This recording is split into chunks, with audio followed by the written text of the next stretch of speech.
Welcome, everybody, to episode 7 of the Lococast, a podcast for gaming fun. I am your host, Retro Modern Elijah, aka Locolizardman, and I'm here to discuss some of the biggest news of the past few weeks, what I've been playing, and a little more. So, let's get into what I've been playing, and the honest answer is not too much. I haven't really had time, especially this week. I have played a little bit more of the Division 2. I am gear score 364, I want to say. We're on the clock. Side note, as I'm recording this, I have the NFL draft up on my other screen. In fact, my team is on the clock right now, so we'll see who they pick. But anyhow, I want to say I'm gear score 364, but I'm not 100% sure. I'm still absolutely loving that game. In fact, I've done most of the endgame, if actually pretty much all of the endgame content by myself, and I find the strongholds a lot easier. I don't know why, but I just do. I find that little factoid and little tidbit interesting. Um, I've been playing a bunch of Borderlands. Yeah, the Game of the Year edition that came out on PS4. I am missing one trophy from the main game. I have all of the trophies from Dr. Ned's, and I have about half of the trophies from the other DLCs. And yeah, I'm really enjoying that game. I forgot how much I like the Borderlands games. Um, One of the big problems with it though is I noticed a ton of glitches. Also, the main screen when you boot up the game lags like crazy, and I don't know why. It's just really strange because I don't recall it lagging on PS3, so why is it all of a sudden lagging here? Um, but other than that, yeah, I've been loving it. It's it's a very special game. Even the second one didn't quite, you know, completely represent what was great about that series. The second one was good, don't get me wrong, but I don't think it really, captured the essence. Other than that, I haven't gotten to play too much. I've been playing Beat Saber, I should say. I've actually been using that as a workout tool, and it's worked. I've lost some weight, and Beat Saber has been a big part of why I've lost some weight. Um, Trying to think if I've really played anything else these past 2 weeks, and the answer I think is no. I did just get home from watching from watching Avengers Endgame. Uh, I am somebody who did not enjoy Infinity War. I actually thought it was pretty bad, but this kind of made up for all of that. It surprised me, I'm not going to give any spoilers away, but it played out exactly how I expected and exactly how I didn't expect. So I know that's a really weird thing, but I swear it makes sense in my head. It was a good movie that I highly, highly recommend. And that's all I'll say. Tonight was its first night in the wild, so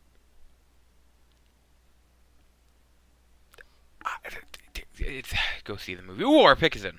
Go see the movie.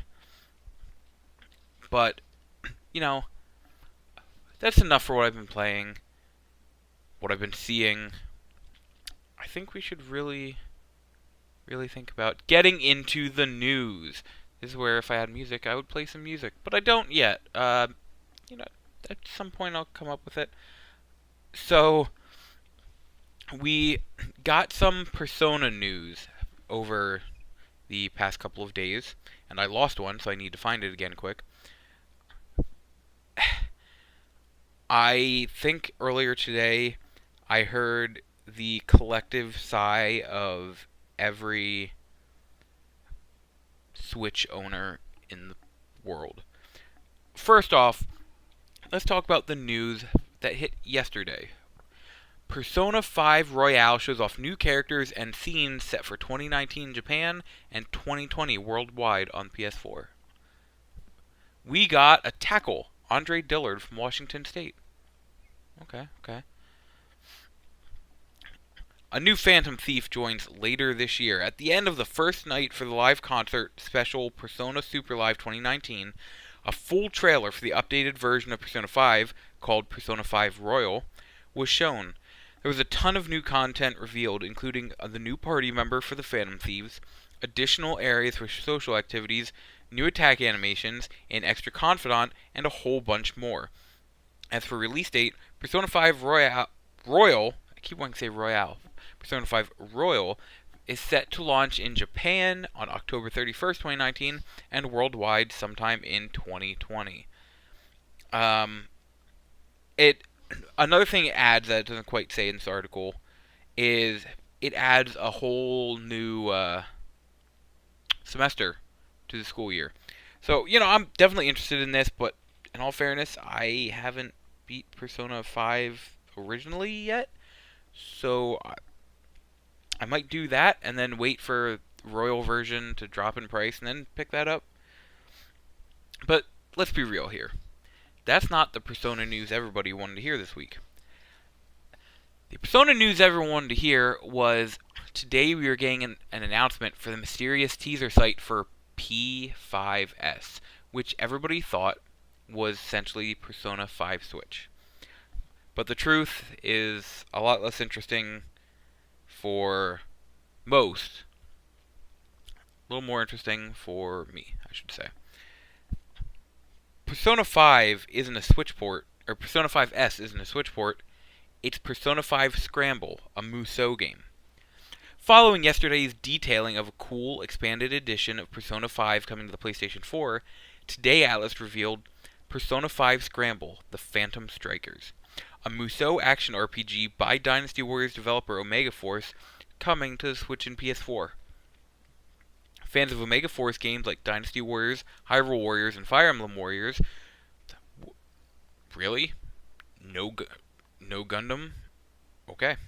Just leave that one out then. Should be jazzed at the idea of a game where Persona 5 characters battle endless hordes of enemies using spectacular special moves. Nintendo fans, hoping that the codename Persona 5S, used on Atlus's teaser website for the game, was code for a Switch port of Persona 5, not so much. No word on a release date or stateside release, but surely we'll get both in time. I know a lot of people were really let down by this news. I was not one of them. First off, I'm not the biggest Switch fan. Like, I like the Switch, don't get me wrong. But that's never my first place that I choose to play a game. But, also, I really like Musou-style games. Fire Emblem Warriors are like, you just heard me whining about Dynasty Warriors Gundam. Oh, those games are so good. I like Musou-style games. I actually really, really want Hyrule Warriors. And, Persona 5... Musou game, yeah, I'm all on board for that. So, like I said, this news will be not great for some, but really good for me. Next up, we're going to get into the other biggest news that hit in the past 2 weeks. Naturally, I'm a big PlayStation fan, so to me, some of the biggest news, first details on the PlayStation 5. The SSD, backwards compatibility, and more. In an exclusive interview with Wired, Mark Cerny, PlayStation 4 lead architect, has revealed information about the as-of-yet unnamed next-gen Sony console, the much-assumed PlayStation 5. Firstly, he explained the console will not be coming in 2019, nor would there be any news about it during this year's E3, even if Sony will not be attending anyway. A number of studios have been working with it, and Sony has begun to accelerate deployments of dev kits with Cerny. Excuse me. With Cerny acting again as lead system architect, integrating developers and his own wishes into the console since fall 2015.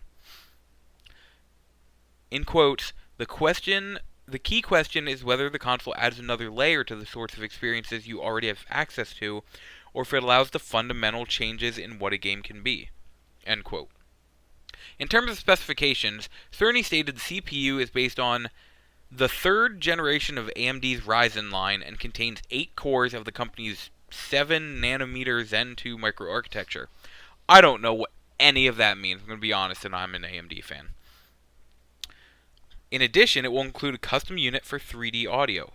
Cerny explained how it was a little bit of a frustration that he felt there was no change in the audio between the PlayStation 3 and PlayStation 4.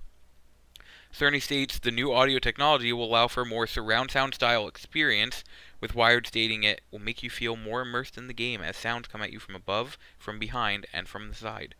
While this effect will not require anything more than TV speakers or virtual surround sound, he states the headphone audio is the gold standard. The GPU will be a custom variant of Radeon's Navi line. Again, I don't know what that means. This will allow it to support ray tracing, allowing for more accurate light rendering. Cerny proposes this can do more than that, however.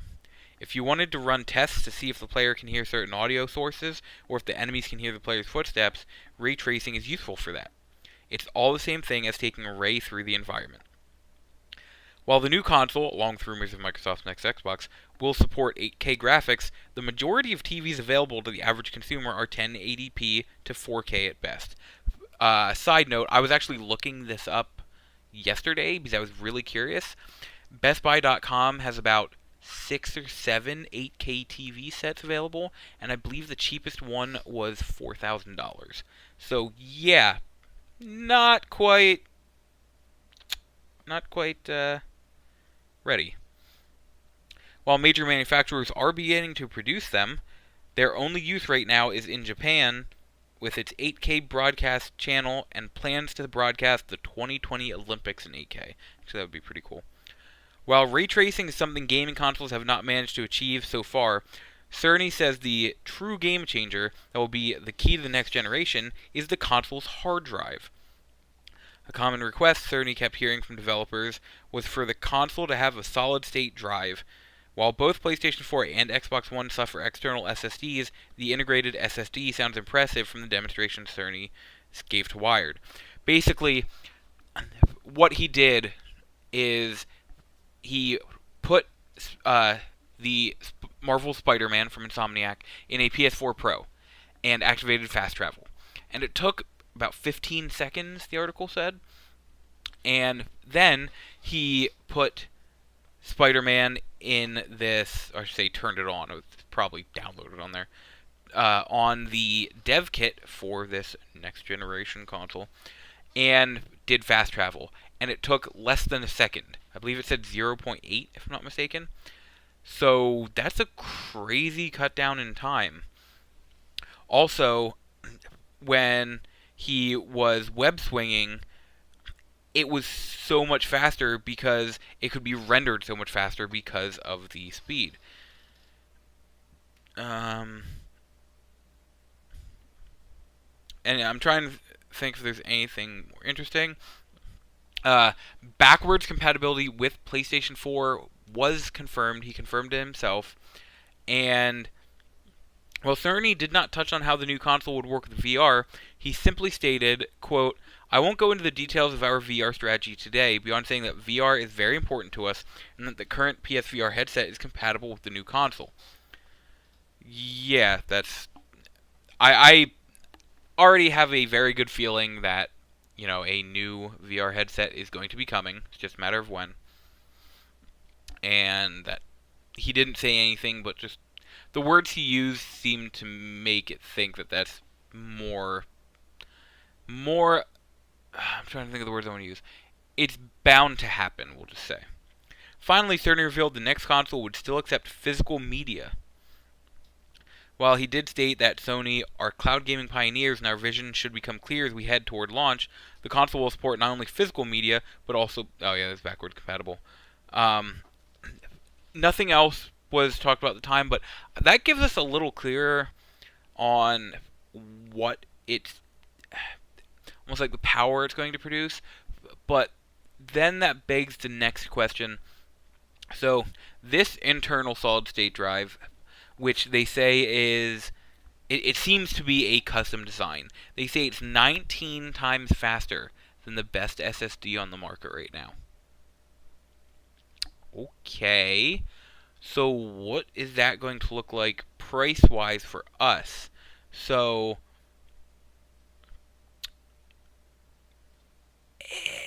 I'm there was a discussion about this, and I'm trying to remember the exact words that were used, but when Cerny was talking about it, he said something along the lines of, I think we've come up with a price point that will appear to gamers regardless of the power, or regardless of how advanced the technology is, or something like that. Right here, I'm calling it's going to be $499, $500. That's my big guess. So take it with a grain of salt, but that is what I believe.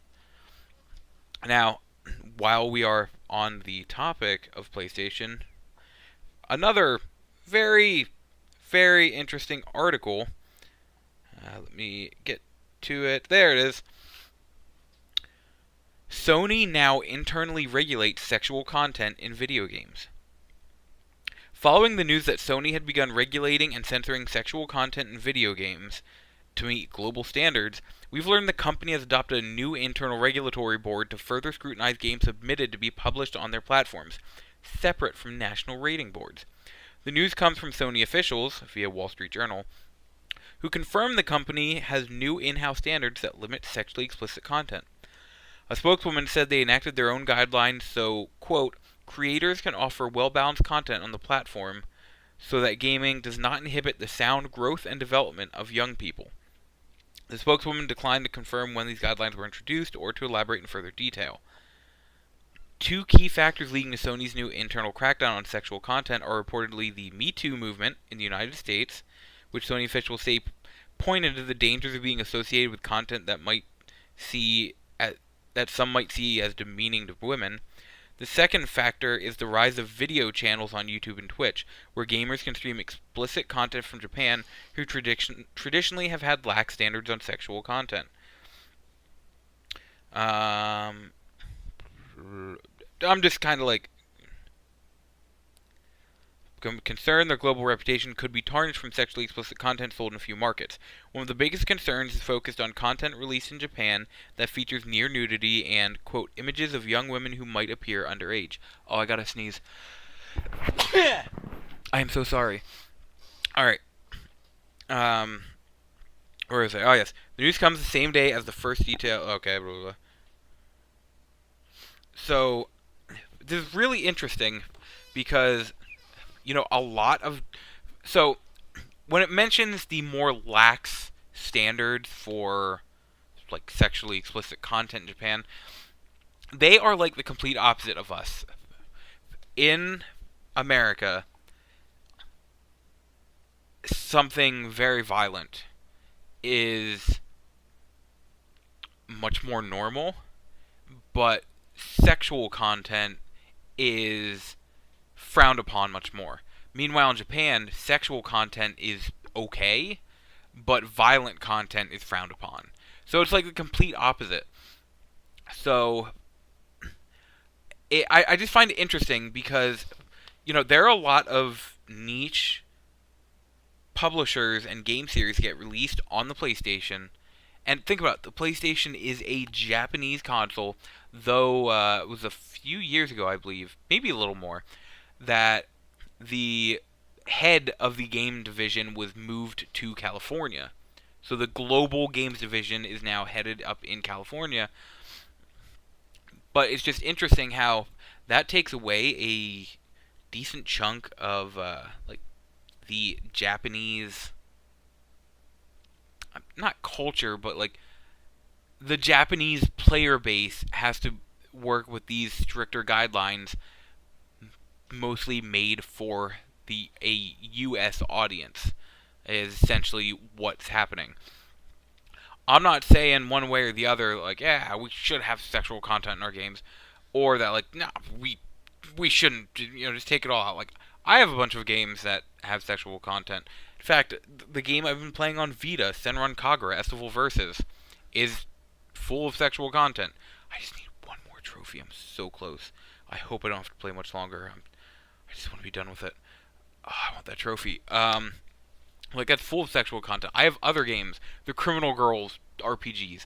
I play the Dead or Alive Extreme volleyball games. Which they actually took volleyball out of the name because volleyball isn't as big of an aspect. I play those games. I play some sexually explicit games. I also play some very violent games. I'm on both sides of the coin on this.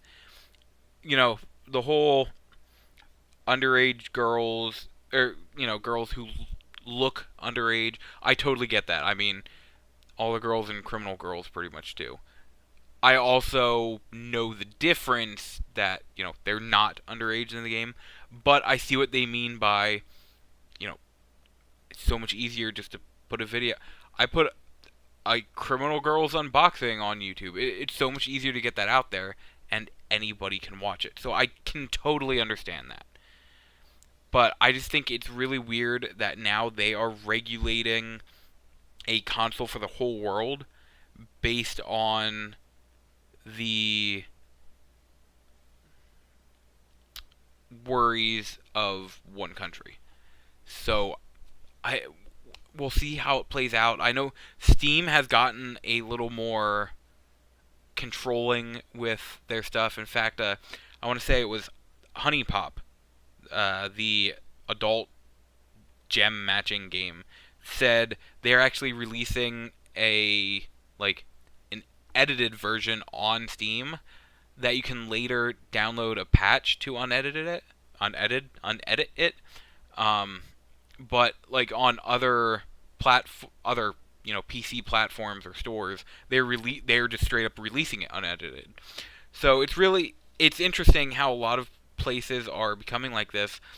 And even, I didn't read it in the article, but I know some Japanese game makers said it's actually causing them problems because it's causing them more money. They have to go in, edit the stuff after it's been made, and now those companies used to be welcome with open arms because they provided games that home region was games that were very big there, and now they're looked down on and even asked to speak English in their meetings because of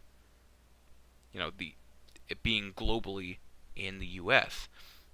I just find it very fascinating, and I'm curious where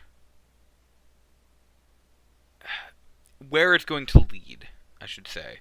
I'm very curious, and I'm going to be kind of keeping tabs on this.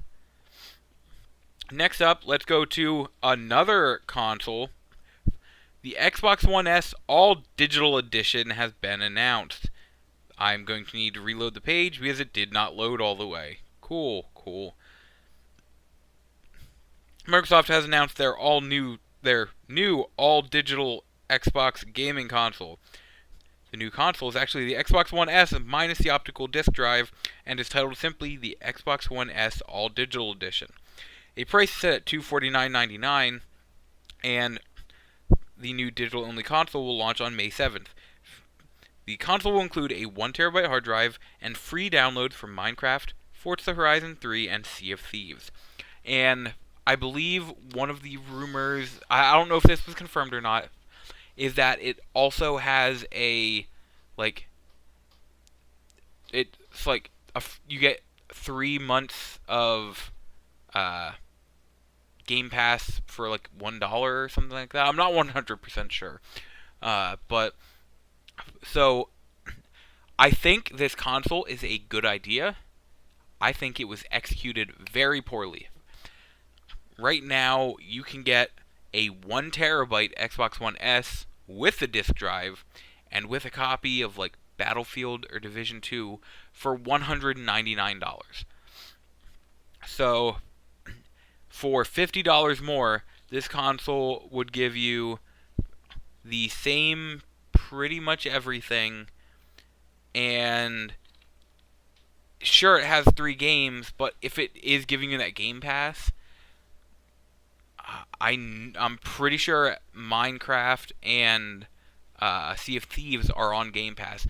I think Forza Horizon 3 might be, but I don't quote me on that.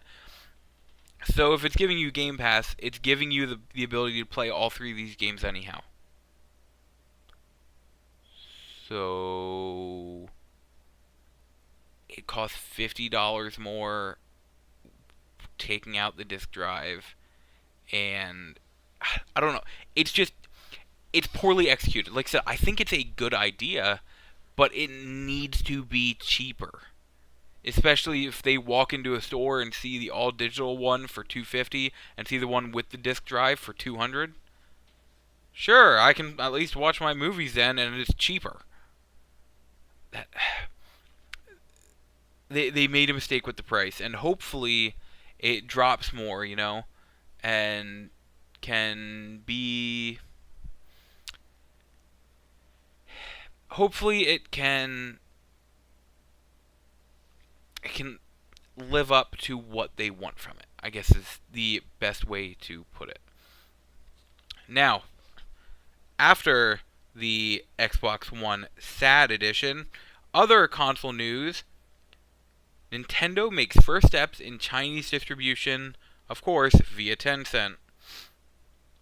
Nintendo's managed to gain permission to sell some of their products in China thanks to Chinese tech giant Tencent. Currently, there is no legal distribution of the Nintendo Switch in China. However, a report from Reuters states that Tencent has been given permission. I just realized the window was open. Has been given permission to distribute the console with a, quote, test version of New Super Mario Bros. U Deluxe by authorities in a southern province of China I'm not going to try and pronounce. As Tencent is registered in that place, this is where Tencent apply for approvals on games and services they publish. Reuters also states that, quote, two people familiar with the matter said the approval by the Culture Ministry would allow the Switch to be sold nationwide, end quote. If true, what games will be approved of is unknown.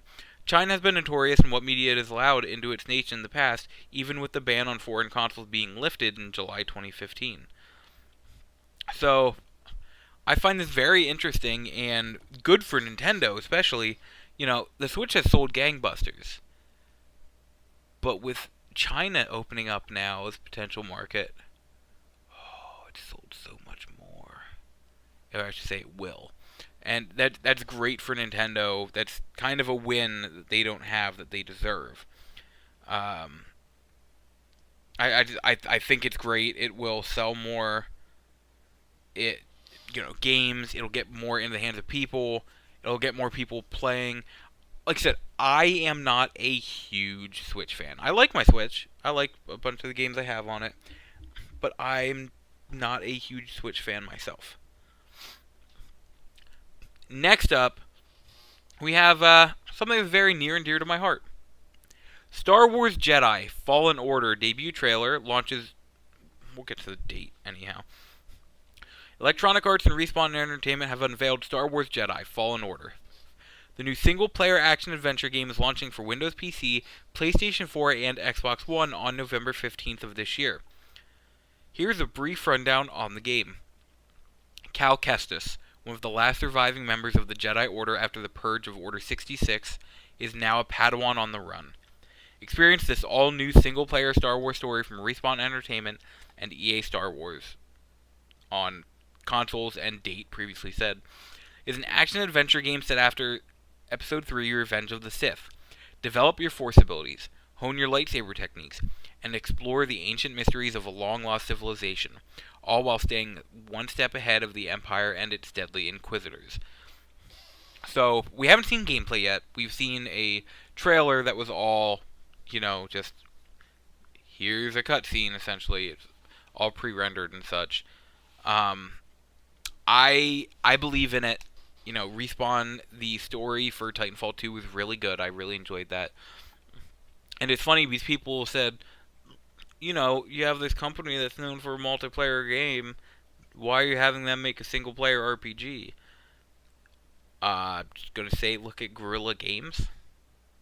They were known for a multiplayer first-person shooter, and then made a third-person action RPG, and Horizon Zero Dawn is fantastic.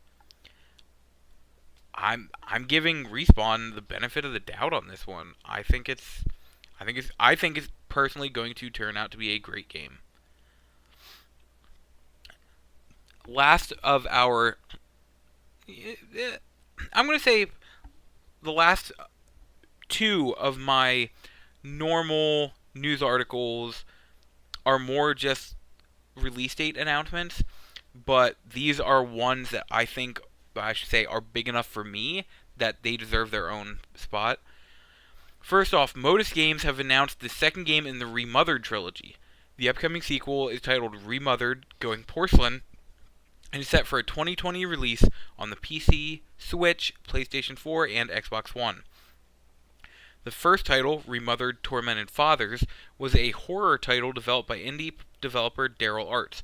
This time around, Arts is working with Dorman Games.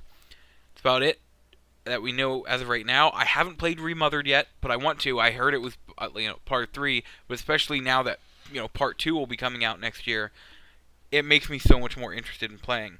I like me some horror games. And speaking of horror games, the last of the normal news articles is not so much a news article, but it is a Twitter post. Layers of Fear 2 today posted, the Layers of Fear 2 release date is May 28th. Oh my god, I'm so excited. I played this at PAX. It was one of my 2 games of the show. It was so good. It creeped me out. It was everything I wanted from the game. And it didn't overstep its boundaries. It didn't feel like, it was boring or you've done before, even though it has been. It felt really good, and that excited me so much. So the fact that we finally have a release date for that, I will be playing that the day it comes out. Now, the last thing I just have is a few E3 conference announcements have been made. First off, Square Enix will have its press conference at Monday, June 10th at 6 p.m. Pacific Time, 9 p.m. Eastern Time to showcase its, quote, exciting lineup of titles. Then, Microsoft has announced their conference-specific date and time for June 9th at 1 p.m. Pacific Time, 4 p.m. Eastern Time. Now, the one that interests me the most, also, Limited Run Games is on Monday, June 10th as well, but I forget exactly what time. The important part of that is they will be announcing the rest of their Vita games that they will have. But the one that interests me the most, Upload VR has announced that they will be presenting a VR-focused showcase during E3 2019 on June 10th at I just want a time. I really just want a time. 9 a.m. Pacific Time, 12 p.m. Eastern Time. It is essentially going to be just a whole bunch of VR, kind of like the Kind of Funny showcase. Because Kind of Funny, I know, is planning on having a showcase during E3. They just need to get a time slot set up. But it's going to be the same thing where it's VR games only from different companies and such. In fact, the one guy from Upload was on Kind of Funny Games Daily and was saying they got the idea from Kind of Funny. So I think it's really cool. I love VR. I love it. And to have a conference, like a showcase dedicated to VR, hell yeah. That super excites me. And I'm excited for E3, even with Sony not going to be there. Now, that is it for our news articles. What I do have are some release dates. A lot of these may be lesser known titles, but they're the ones I follow, I get emails for. These are the games I really enjoy, so this is what you're getting. Dragon Star Varnir, which I think that's how it's pronounced, comes to PS4 on June 11th in North America and June 14th in the EU. Date A Live Rio Reincarnation comes to PlayStation 4 June 18th in North America and June 21st in the EU. Red Faction Guerrilla Remastered comes to the Switch on July 2nd. Moero Chronicle comes to Switch on April 26th, and it will be 30% off. I'm actually very interested in that game. It came to the Vita in Japan, and I actually want to import the Asian version because it has English subtitles, so I'll be able to understand the whole thing. And last but not least, Frostpunk. I don't even know the best way to describe that game. Not quite RTS, but it is strategy based. It sounds interesting. It's the best way I know. I've heard people talk about it. Is coming to the PlayStation 4 and Xbox One this summer. That's all I have for today. I might have someone with me 2 weeks from now, but we'll have to see. Oh my god, 2 weeks from now. That's Pokemon. Alright, we'll have to see how the week goes. I'm probably going to go see Detective Pikachu like 3 or 4 times. That's not the point right now. Thanks, guys, for joining me.